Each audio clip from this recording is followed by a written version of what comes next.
This is the Lexus ES350. It comes like this. We just got it at Cooper. So it comes to the shop like this. So we're gonna try to put it together. It seems to be in good condition.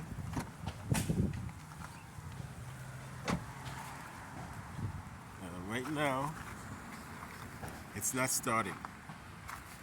So there is no power in the dash. No power. Nothing. So what we're gonna do is check the fuse.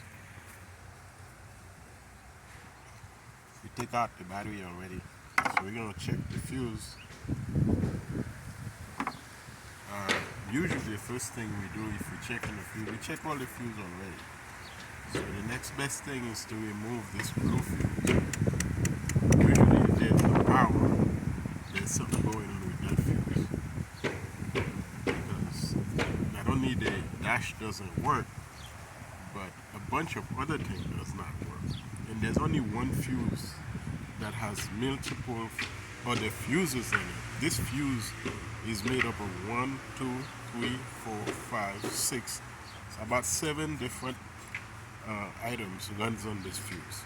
So it's like a whole big case in one where it has. So what we're gonna do is remove this part right here.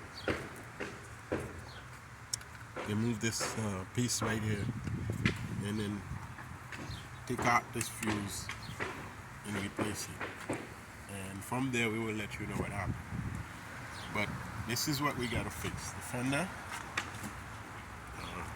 the bumper, and get a new light.